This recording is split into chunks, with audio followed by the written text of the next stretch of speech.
जय हिंद दोस्तों, कैसे हैं आप सब। हर हर महादेव। दोस्तों आज की वीडियो में मैं आपको केदारनाथ यात्रा का संपूर्ण वर्णन दूंगा, जिसमें से आपको यह बताऊंगा कि आपको केदारनाथ यात्रा कैसे करनी है, कहां से आपकी यात्रा शुरू होती है और कहां पर अंत होती है, केदारनाथ यात्रा में रुकने की क्या व्यवस्था है, केदारनाथ यात्रा में आपको खाने पीने की भी क्या व्यवस्था है, साथ ही साथ ये जो 16 से 18 किलोमीटर की ट्रैक है, इस ट्रैक के दरमियान आपको क्या क्या सुविधा मिलेगी, साथ ही साथ आपको इस ट्रैकिंग को करने के लिए आपको कितना समय लगेगा, और भी केदारनाथ की यात्रा से जुड़ी हर बातों का विस्तार पूर्वक वर्णन करूंगा और सभी बातों को मैं स्पष्ट रूप से आपको आज की इस वीडियो पे बताऊंगा।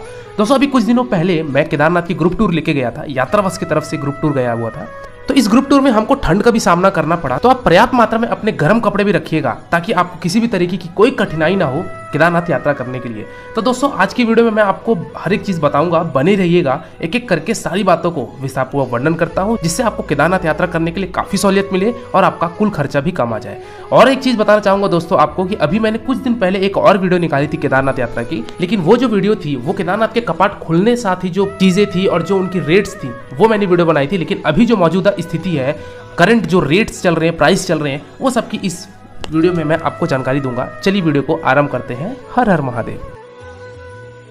तो दोस्तों यात्रा शुरू होती है मेरी हरिद्वार से। मैं ट्रेन के माध्यम से विभिन्न शहरों से अगर आप आना चाहते हैं तो ट्रेन के माध्यम से आप हरिद्वार पहुंच सकते हैं, या नहीं तो चाहे योग नगरी ऋषिकेश भी पहुंच सकते हैं।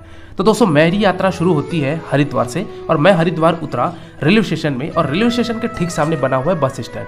तो मैं वहां से बस टैक्सी जो भी मुझे वहाँ से मिली वो मैं हायर करके वहाँ से मैं अपने सोनप्रयाग के लिए प्रस्थान कर पड़ा, क्योंकि मेरी जो होटल बुक थी वो सीतापुर में थी। हालांकि सीतापुर और सोनप्रयाग दोनों 1 से 1.5 किलोमीटर के फासले पे हैं, तो मैं सीतापुर में मेरी होटल बुक थी, और सोनप्रयाग से आपको मालूम है कि आपको वहाँ से बुलेरो सूमो जो कि उत्तराखंड गवर्नमेंट द्वारा चलती है, वहाँ से आपको जाना पड़ता है गौरीकुंड।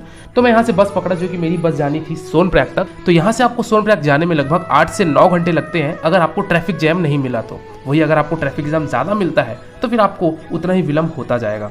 दोस्तों बस का किराया जो था सोनप्रयाग तक का दोस्तों वो था आपका 600 रुपये, और मैं ये जो बस बुक किया हुआ था, ये बस बुक किया था मैंने redbus.com से, जो कि आपका 600 रुपये पुशबैक सीट होती है, 600 रुपये पर पर्सन होता है, और वो आपको सोनप्रयाग 8 से 9 घंटे में छोड़ देगी अगर आपका ट्रैफिक जैम नहीं लगा तो। इस पूरे रोड जर्नी का आप आनंद उठाते जाएंगे, क्योंकि यहाँ से आपको प्राकृतिक दृश्य दिखेगा, बगल में आपकी गंगा नदी दिखेगी और साथ ही साथ एक साइड आपका पर्वत दिखेगा। तो ये जो सफ़र है बहुत ही ज़्यादा सुहाना होने वाला है। तो ये सफ़र आप आराम से 8 से 9 घंटे में बिता सकेंगे। लेकिन आपको सोनप्रयाग पहुंचने से पहले भी आपको 2 चीज़ों का और भी दर्शनीय स्थल है। चलिए आइए मैं उसके बारे में भी आपको बताता हूँ, ताकि अगर आप केदारनाथ आना चाहते हैं तो ये चीज़ों का भी आप आनंद उठाते चलें। सबसे पहला चीज़ है दोस्तों वहाँ पे धारी देवी का टेम्पल। दोस्तों ये धारी देवी का टेम्पल जो है ये आपके गंगा नदी के बीचों बीच में बनाया गया है, और ये टेम्पल पहले पानी में ही हुआ करता था। लेकिन जब डैम बना रुद्रप्रयाग का, तो रुद्रप्रयाग के डैम की वजह से पानी का जल स्तर काफी ज्यादा ऊंचा हो गया। इस वजह से इस मंदिर को जल स्तर से उठाकर कुछ हाइट पर रखना चाहा, और पंडितों द्वारा इस मूर्ति को उठाने का प्रयास किया गया। लेकिन ये मूर्ति उठी नहीं, क्योंकि माता की शक्ति बहुत ज्यादा थी और किसी के सामने चली नहीं। बट बहुत पूजा अर्चना करने के बाद, यज्ञ करवाने के बाद पंडितों द्वारा एक 11 साल की कन्या से ये धारी देवी माता का मूर्ति को उठवाया गया, और तब जाके वो उठा। और जिस दिन ये मूर्ति उठी आपकी, वो डेट था 16 जून 2013, और इसी दिन आपके केदारनाथ में महाप्रलय आया था। आप सभी को वो प्रलय तो मेरे ख्याल से याद होगा। तो दोस्तों ये वही दिन था जब धारी माता की मूर्ति को उठाया गया और उधर केदारनाथ में महाप्रलय आ गया, जो कि डेट था 16 जून 2013।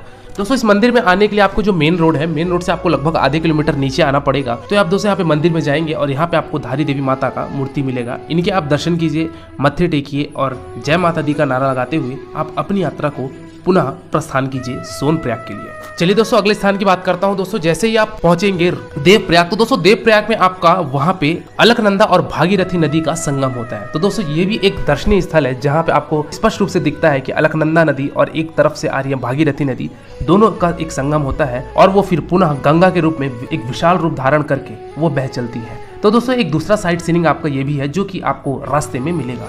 तो दोस्तों जैसे तैसे करके आप 8 से 9 घंटे में पहुंचेंगे सोनप्रयाग, और सोनप्रयाग में आप स्टे ले लीजिए। दोस्तों सोनप्रयाग में भी आपके बस पार्किंग है। अगर आप प्राइवेट व्हीकल से आ रहे हैं तो वहाँ पे आपको खुद की गाड़ी का भी आपको पार्किंग स्थल देखने को मिलेगा। तो आप सीतापुर में चाहे तो वहाँ भी स्टे कर सकते हैं अपनी गाड़ियों का, या नहीं तो चाहे तो आप सोनप्रयाग में आके अपनी गाड़ी पार्क कर सकते हैं। तो आपको दोनों ही जगह पे आपको पार्किंग मिलेगी, और आप वहाँ पे अपना स्टे बना सकते हैं, जहाँ भी आपके होटल्स बुक हो। तो चलिए दोस्तों अगली बात करते हैं कि हमको अब रुकना कहाँ है और हमको क्या टैरिफ पड़ेगा।